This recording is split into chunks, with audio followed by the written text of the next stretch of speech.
Assalamualaikum warahmatullahi wabarakatuh. Perkenalkan, nama saya Muhammad Raihan Yudiana dengan NPM 2411108, jurusan Administrasi Pembangunan Negara, kelas APN U1 angkatan 2024. Di sini saya akan mengerjakan UTS mata kuliah Perilaku Budaya dan Organisasi.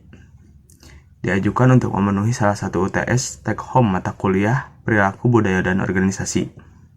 Terdapat 3 buah soal. Yang pertama, tentang konsep dasar organisasi. Apa yang dimaksud dengan organisasi, bandingkan dengan para pendapat ahli, lalu cari persamaan dan perbedaannya. Yang kedua, mengapa kita perlu dan membutuhkan organisasi? Atau B, yang C, jelaskan tentang perkembangan teori organisasi dari awal muncul hingga saat ini. Nomor 2, apa yang dimaksud dengan perilaku organisasi? Nomor 3, perilaku individu. Mengapa orang atau individu menunjukkan perilaku yang berbeda dalam latar setting yang sama dan latar yang berbeda? Yang B, apa saja faktor, variabel, aspek yang mempengaruhi perbedaan perilaku setiap individu di organisasi? Oke, selanjutnya saya akan menjawabnya. Selanjutnya saya akan menjawab soal pertama tentang konsep dasar organisasi. Apa yang dimaksud dengan organisasi menurut para pendapat ahli, dan bandingkan persamaan dan perbedaannya. Di sini saya mendapatkan 8 para pendapat ahli. Yang pertama, menurut Peters tahun 1967, organisasi adalah sekumpulan individu yang bekerja sama untuk mencapai tujuan dan unsur-unsurnya. Yang kedua, menurut Malinowski, organisasi adalah suatu kelompok yang bersatu dalam tugas-tugas atau tugas umum, terikat pada lingkungan tertentu, menggunakan alat teknologi, dan patuh terhadap aturan. Dapat disimpulkan bahwa kelompok yang bekerja sama itu untuk mencapai tujuan yang diinginkan. Yang ketiga, menurut WJS Poedawarminta dan Kamus Umum Bahasa Indonesia, organisasi adalah susunan dan aturan dari berbagai bagian sehingga merupakan kesatuan yang teratur. Yang keempat, menurut Stoner, organisasi adalah suatu pola hubungan-hubungan yang melalui nama-nama orang di bawah pengarahan pemimpin mengejar tujuan bersama.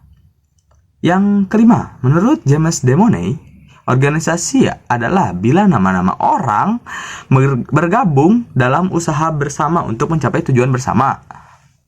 Yang keenam, menurut Chester Bernard, organisasi adalah bila orang-orang berhubungan satu sama lain, mau menyambungkan kegiatan-kegiatan atau bekerja sama untuk mencapai tujuan bersama.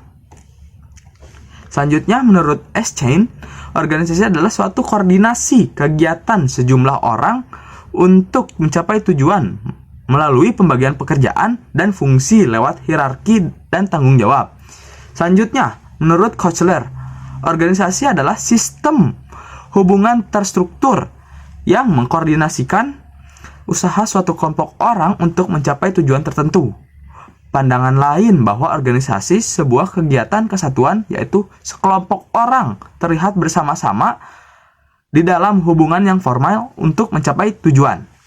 Dari ke-8 definisi yang telah disebutkan para ahli, terdapat kesamaan dan perbedaannya. Kesamaannya, semua definisi menyebutkan bahwa organisasi adalah kumpulan individu yang bekerja untuk mencapai tujuan.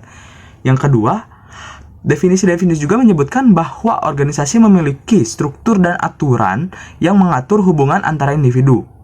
Untuk pembedanya, definisi Pates dan Malinowski lebih menekankan pada aspek kerjasama dan tujuan bersama. Lalu menurut definisi WJS Poedawarminta, lebih menekankan pada aspek struktur dan aturan. Sedangkan menurut James Demoney dan Stoner, lebih menekankan pada aspek hubungan individu dan pemimpin. Lalu, menurut definisi Chester Bernard, perbedaan yang disampaikan oleh ia lebih menekankan pada aspek hubungan antara individu dan kerjasama. Selanjutnya, menurut definisi Eschendt, lebih menekankan pada aspek koordinasi pembagian pekerjaan. Sedangkan untuk definisi Kochler, lebih menekankan pada aspek sistem hubungan yang terstruktur dan terorganisasi. Simpulkan bahwa organisasi adalah sekumpulan individu yang bekerja sama untuk mencapai tujuan bersama dengan struktur dan aturan yang mengatur hubungan antara individu. Organisasi juga memiliki aspek koordinasi, pembagian pekerjaan, dan hubungan antara individu dan pemimpin. Selanjutnya saya akan menjawab soal nomor 1 bagian B. Mengapa kita perlu dan membutuhkan organisasi? Karena organisasi sangatlah penting dalam berbagai aspek kehidupan, termasuk di tempat kerja maupun kehidupan pribadi. Menurut sebuah studi yang dipublikasikan di sebuah Journal of Management and Organization, keterampilan organisasi sangat kritis untuk mencapai kesuksesan di kedua domain, baik pribadi maupun profesional. Berikut adalah alasan kuat mengapa organisasi sangatlah penting. Yang pertama, organisasi itu bisa mengembangkan diri kita. Berorganisasi dapat membantu kita mengembangkan diri, memperluas teman, dan membuat perubahan positif. Selanjutnya, bekal untuk dunia kerja. Perilaku berorganisasi sangatlah penting saat berkuliah, apalagi penting untuk bagi dunia pekerjaan saat rekruter. Selanjutnya, meningkatkan efisiensi. Perilaku organisasi memiliki hubungan positif dan kinerja dan produktivitas. Selanjutnya, meningkatkan kemampuan pengambilan keputusan. Menunjukkan bahwa menjadi terorganisir dapat meningkatkan kemampuan pengambilan keputusan dan mengurangi beban kognitif dan meningkatkan kepercayaan diri. Selanjutnya, meningkatkan kreativitas. Individu yang terorganisir lebih memungkinkan untuk terlibat dalam kegiatan kreatif dan menghasilkan ide-ide yang inovatif. Selanjutnya, meningkatkan kesehatan fisik. Memiliki hubungan positif dengan kesehatan fisik seperti mengurangi stres. Selanjutnya, meningkatkan kesehatan mental. Maksudnya, jadi kalau kita terorganisir itu dapat mengurangi gejala kecemasan dan depresi dengan meningkatkan rasa kontrol dan agensi. Selanjutnya, meningkatkan keseimbangan kehidupan kerja dan pribadi. Orang yang terorganisir itu memungkinkan untuk menyeimbangkan kehidupan antara kerjanya dan pribadinya. Selanjutnya saya akan menjawab soal nomor 1 bagian C, yaitu jelaskan perkembangan teori organisasi dari saat muncul hingga saat sekarang. Yang pertama, teori organisasi klasik merupakan suatu teori yang mempunyai konsep organisasi sejak tahun 1800. Menjelaskan bahwa organisasi sebagai struktur organisasi yang berhubungan tujuan-tujuan, kekuasaan-kekuasaan, kegiatan-kegiatan, peran-peranan, komunikasi, serta faktor-faktor yang lainnya ketika orang bekerja sama. Teori ini sering juga disebut sebagai teori tradisional. Teori organisasi klasik berkembang dalam 3 jenis. Yang pertama, teori administrasi. Merupakan teori yang dikembangkan oleh Henry Fayol. Berfokus pada fungsi manajemen seperti perencanaan, pengorganisasian, kepemimpinan, dan pengendalian atau POAC. Selanjutnya, konsepnya 5 fungsi manajemen dan 14 prinsip administrasi. Yang kedua, jenis kedua yaitu teori birokrasi. Merupakan teori yang dikemukakan oleh Max Weber yang terdapat di judul buku The Protestant Ethic and Spirit of Capitalism. Berfokus pada struktur formal dan hierarki yang jelas, aturan regulasi ketat, serta pemisahan peran. Konsepnya itu pengambilan keputusan rasional dan tidak memihak melalui sistem hierarki dan prosedur. Selanjutnya, jenis yang ketiga, teori manajemen ilmiah oleh Frederick W. Taylor tahun 1900-an. Fokusnya itu pada efisiensi dan produktivitas melalui standar kerja dan spesialisasi tugas. Konsepnya itu pembagian kerja yang jelas, pengawasan ketat, dan intensif untuk meningkatkan output pekerja. Selanjutnya yaitu teori hubungan manusiawi. Pada tahun 1930 hingga 1950-an dari studi Hawthorne oleh Elton Mayo. Teori ini disebut juga teori hubungan kemanusiaan, teori hubungan manusia, dan teori hubungan kerja kemanusiaan atau human relation theory. Suatu hubungan dikatakan hubungan kemanusiaan apabila hubungan tersebut dapat memberikan kesadaran pengertian sehingga pihak lain merasa puas. Pengertian tersebut dapat dibedakan menjadi dua, yaitu hubungan manusia secara puas dan secara luas dan secara sempit. Dalam arti luas, kemanusiaan adalah hubungan antara gabungan seseorang dengan orang lain terjadi dalam situasi dan suasana bidang kegiatan atau kehidupan untuk mendapatkan kepuasan hati. Selanjutnya teori organisasi neoklasik pada tahun 1950 sampai 1970-an. Teori neoklasik ini merupakan suatu teori yang memperhatikan pada pentingnya aspek psikologis serta sosial, baik itu sebagai suatu individu dan kelompok. Pada lingkungan kerja, dalam pembagian kerja diperlukan adanya beberapa hal-hal berikut diantaranya. Partisipasi yang pertama melibatkan setiap individu dalam proses pengambilan keputusan. Lalu perluasan kerja, kebalikan dari proses spesialisasi. Lalu manajemen bottom up, memberikan kesempatan kepada para junior guna ikut serta berpartisipasi dalam pengambilan keputusan manajemen tingkat puncak. Teori organisasi neoklasik berkembang dalam dua jenis, antara lain teori perilaku organisasi yang fokusnya itu pada perilaku individu dan kelompok dalam organisasi termasuk motivasi dalam kepemimpinan menurut Maslow dan McGregor.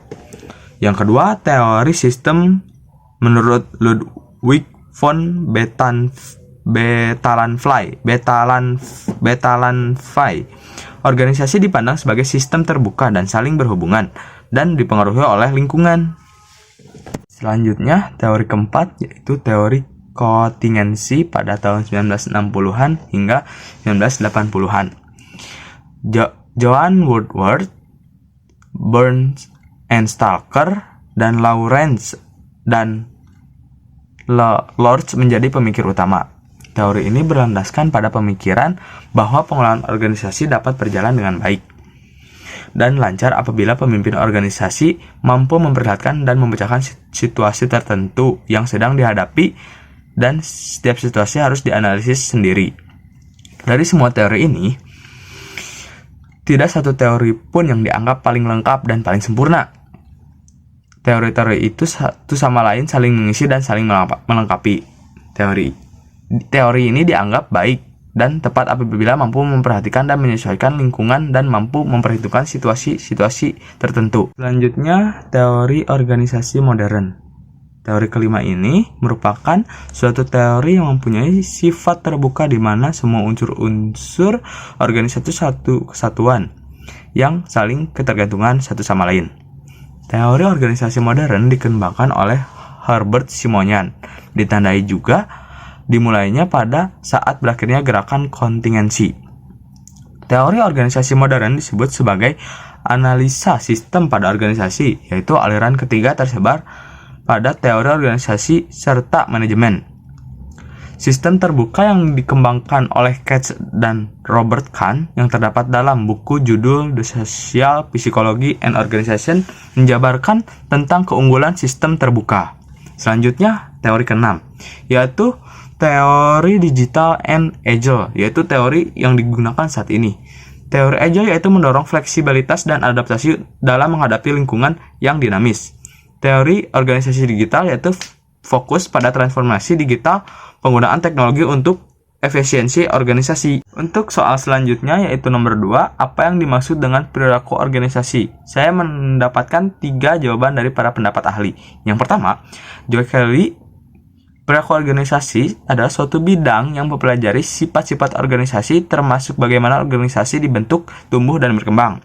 Lalu, menurut Adam Indah Wijaya, perilaku organisasi adalah suatu bidang yang mempelajari aspek kegiatan dan tingkah laku manusia, baik aspek yang berkaitan dengan tingkah laku manusia, baik aspek berpengaruh pada anggota terhadap organisasi maupun pengaruh organisasi terhadap anggota. Selanjutnya, menurut Sutrisna Hariam M, perilaku organisasi adalah suatu bidang yang mempelajari dinamika organisasi sebagai hasil dari alat khusus karakteristik para anggota dan sifat khusus karakteristik para anggota dan pengaruh lingkungan. Dari ketiga para pendapat ahli, saya dapat simpulkan bahwa perilaku organisasi adalah suatu pendekatan yang menyangkut segala aspek dan tingkah laku manusia dalam suatu organisasi, di mana aspek tingkah laku manusia tersebut dapat mempengaruhi tujuan dan pola kinerja organisasi. Selanjutnya, saya akan menjawab soal nomor 3 tentang perilaku individu bagian A. Mengapa orang individu menunjukkan perilaku yang berbeda dalam latar setting yang sama dan latar yang berbeda? Jawabannya, perbedaan individu dalam perilaku dalam setting yang sama dan berbeda dipengaruhi oleh kombinasi faktor yang kompleks. Penelitian telah menunjukkan bahwa orang yang menunjukkan perilaku yang berbeda dalam berbagai setting karena karakteristik unik mereka, seperti yang pertama, ciri kepribadian. Ciri kepribadian seperti ekstraversi dan kesadaran dapat mempengaruhi perilaku dalam setting yang berbeda. Contoh, individu ekstra tinggi cenderung lebih ramah dan sosial dalam situasi sosial. Sementara mereka dengan kesadaran tinggi cenderung lebih terorganisir dan bertanggung jawab dalam setting kerja. Yang kedua, temperamen. Temperamen seperti stabilitas emosi dan impulsivitas juga dapat mempengaruhi perilaku dalam setting yang berbeda. Contoh, individu dengan stabilitas emosi tinggi cenderung lebih tenang dan terkendali dalam situasi stres, sementara dengan impulsivitas tinggi cenderung lebih impulsif dan ceroboh. Yang ketiga, variasi perilaku individu yang konsisten. Maksudnya, seperti perilaku juga dapat mempengaruhi perilaku dalam setting yang berbeda. Contohnya, individu dengan sindrom perilaku yang kreatif dan inovatif cenderung lebih terbuka pada pengalaman terbaru dan ide. Sementara mereka dengan sindrom perilaku yang lebih tradisional dan konservatif lebih cenderung resisten terhadap perubahan. Selanjutnya, ketahanan mental. Maksudnya, ketahanan mental ialah mengacu pada kemampuan individu untuk menghadapi stres dan kesulitan dapat mempengaruhi perilaku dalam setting yang berbeda. Contohnya, individu dengan ketahanan mental tinggi cenderung lebih tangguh dan lebih baik dalam menghadapi stres dan kesulitan dalam setting pribadi dan profesional. Selanjutnya, intelijensi emosional. Intelijensi emosional yaitu mengacu pada kemampuan individu dalam mengendali dan mengatur emosi mereka. Juga dapat mempengaruhi perilaku dalam setting yang berbeda. Contohnya, individu dengan intelijensi emosi tinggi cenderung lebih empatik dan lebih baik dalam mengatur emosi mereka dalam situasi sosial.